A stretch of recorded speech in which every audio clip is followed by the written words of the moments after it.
નમસ્કાર, હું Rinku Prajapati public India ન્યૂઝમાં આપનું સ્વાગત કરું છું। શરૂઆત કરીએ આજના સમાચારની। કોર્પોરેટરના ભાઈનો રંગરેલિયા મનાવતો વિડીયો વાયરલ। પત્ની પિયર જાય ત્યારે ઘરે અન્ય સ્ત્રીઓને બોલાવતો। આણંદ નગરપાલિકા વોર્ડ નંબર 6ના ભાજપના સસ્પેન્ડેડ કાઉન્સિલર દીપુ ગોરધન પ્રજાપતિ એ શહેરમાં જ રહેતી એક પરિણીતા પર દુષ્કર્મ ગુજાર્યાનો કિસ્સો પ્રકાશમાં આવતા જ ખળભળાટ મચી ગયો છે। દીપુ પ્રજાપતિએ પરિણીતાને ધાકધમકી આપી ગર્ભપાત પણ કરાવ્યો હતો। હાલ તે પોલીસ પકડથી બચવા માટે ભૂગર્ભમાં ઉતરી ગયો છે।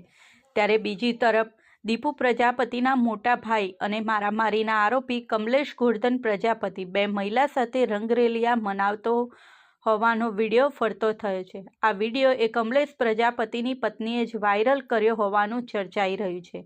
જ્યારે મારામારીમાં સામેલ અન્ય 4 આરોપીને પોલીસે સાપુતારાથી ઝડપી લીધા છે। મળતી માહિતી મુજબ વર્ષ 2010માં લગ્ન તાતણે બંધાયેલો કમલેશ પ્રજાપતિ તેની પત્ની સાથે અવારનવાર ઝઘડા કરી માનસિક ટોર્ચર કરતો હતો અને પોતાની પત્નીને સંતાન પાછળ રૂપિયા ખર્ચવા માટે ઝઘડાઓ કરતો। આ કમલેશ પ્રજાપતિએ બહારની સ્ત્રીઓ પાછળ મન મૂકીને પૈસા ખર્ચતો હતો। પત્ની તેના પિયર જતી ત્યારે આ કમલેશ બહારની સ્ત્રીઓને ઘરના બેડરૂમમાં બોલાવતો હતો।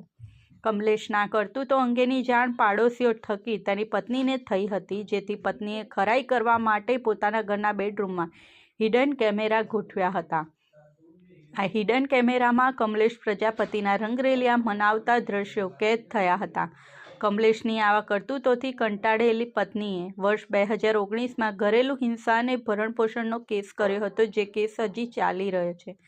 આ અંગે વધુ વિગત જાણવા માટે આણંદ નગરપાલિકાના વોર્ડ નંબર 6ના ભાજપના સસ્પેન્ડેડ કાઉન્સિલર દીપુ ગોરધનભાઈ પ્રજાપતિએ 6 માસ અગાઉ મતદાર સ્લીપ આપવાના બહાને એક પરિણીતાનો મોબાઈલ નંબર મેળવી તેની સાથે વાતચીત શરૂ કરી અને એ બાદ બંને વચ્ચે થયેલી ટેલિફોનિક વાતચીતનું રેકોર્ડિંગ તેના પતિને મોકલવાની ધમકી આપી પરિણીતા પર બળજબરીપૂર્વક દુષ્કર્મ આચર્યું અને આ સિલસિલો યથાવત રહ્યો।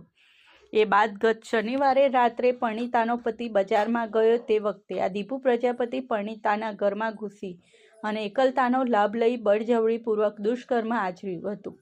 જોકે તે વખતે પરિણીતાનો પતિ ઘરે આવી જતા દીપુ પ્રજાપતિ રંગે હાથ ઝડપાઈ ગયો હતો અને આ દરમિયાન બૂમાબૂમ થતાં પરિવારજનો તેમજ આસપાસના રહીશો એકત્રિત થઈ ગયા હતા। બીજી બાજુ આ અંગેની જાણ થતાં જ દીપુ પ્રજાપતિના બંને ભાઈને તેમના 7 જેટલા સાગરીતો લાકડી પાઇપ જેવા હથિયાર લઈ અને દોડી આવ્યા હતા અને પરિણીતાના પરિવારજનો સાથે મારામારી કરી દીપુ પ્રજાપતિને છોડાવી લઈ ગયા હતા। મારામારીની આ ઘટનાના સીસીટીવી પણ સામે આવ્યા છે। આ ઘટના બાદ ભૂગર્ભમાં ઉતરી ગયો